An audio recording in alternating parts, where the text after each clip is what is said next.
Halo, kembali lagi bersama saya Siva Ojana. Di video kali ini kita akan membahas mengenai formulir. Formulir adalah dokumen yang digunakan untuk merekam terjadinya transaksi. Formulir disebut juga sebagai dokumen karena peristiwa yang terjadi di dalam organisasi direkam atau didokumentasikan di atas secari kertas. Selain itu, formulir juga disebut sebagai media karena formulir merupakan media untuk mencatat peristiwa dalam organisasi ke dalam catatan. Di sini ada beberapa contoh formulir. Yang pertama, ada formulir faktur penjualan, kemudian ada formulir jurnal, dan ada juga formulir rekening buku besar. Selanjutnya ada jenis-jenis formulir. Yang pertama ialah formulir satu set, yaitu satu formulir dalam beberapa rangkap dengan isi yang sama. Contoh dari formulir satu set ini ialah faktur penjualan. Yang kedua adalah formulir continuous atau formulir yang berbentuk beberapa lembar yang dibatasi dengan performasi, dapat disobek bila diperlukan. Contoh dari formulir ini ialah printer komputer. Yang ketiga ialah formulir tanpa karbon, merupakan beberapa tembusan yang dapat diisi sekaligus tanpa kertas karbon. Contohnya ialah tiket pesawat. Kemudian ada formulir dengan tinta magnetis, yaitu formulir yang dapat dibaca oleh alat input untuk langsung diproses oleh komputer. Dan yang terakhir ialah formulir optical character recognition, yaitu formulir dalam bentuk angka dan huruf yang dapat dibaca alat input otomatis untuk ditransferkan ke komputer. Kemudian kita akan membahas mengenai manfaat atau kegunaan formulir. Manfaat yang pertama ialah untuk menentukan hasil kegiatan. Yang kedua, untuk menjaga aktiva-aktiva dan utang-utang perusahaan. Yang ketiga, untuk memerintahkan sesuatu.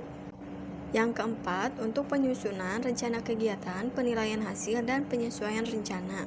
Kemudian, ada penggolongan formulir. Penggolongan formulir dibagi menjadi dua, yaitu menurut sumbernya dan menurut tujuannya. Penggolongan formulir berdasarkan sumbernya ialah formulir yang dibuat dalam perusahaan, digunakan untuk intern, dan disimpan dalam perusahaan.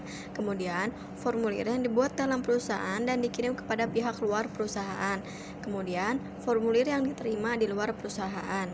Yang kedua, jenis-jenis formulir menurut tujuannya, yaitu formulir yang dibuat untuk meminta dilakukannya suatu tindakan oleh unit organisasi lain. Dan yang kedua ialah formulir yang digunakan untuk mencatat tindakan yang telah dilaksanakan. Selanjutnya, kita akan membahas mengenai prinsip dasar dalam merancang formulir. Yang pertama, pemanfaatan tembusan atau copy formulir. Yang kedua, penghindaran duplikasi dalam pengumpulan data. Yang ketiga, rancangan formulir yang sederhana dan ringkas. Yang keempat, unsur internal check dalam rancang formulir. Yang kelima, nama dan alamat perusahaan pada formulir. Yang keenam, nama formulir. Yang ketujuh, nomor identifikasi pada setiap formulir. Yang kedelapan, formulir besar. Yang kesembilan, pencetakan garis pada formulir. Yang ke-10, pencantuman nomor urut cetak.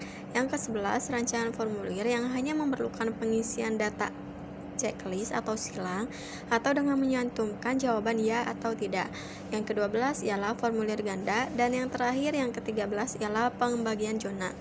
Lantas, kapan formulir itu digunakan? Waktu penggunaan formulir ialah 1. Jika suatu kejadian harus dicatat. Kedua, jika informasi tertentu harus dicatat berulang kali. Yang ketiga, jika berbagai informasi yang saling berhubungan perlu disatukan dalam tempat yang sama. Dan yang terakhir ialah jika dibutuhkan untuk menetapkan tanggung jawab terjadinya transaksi. Sekian pemaparan mengenai formulir. Semoga video ini dapat bermanfaat.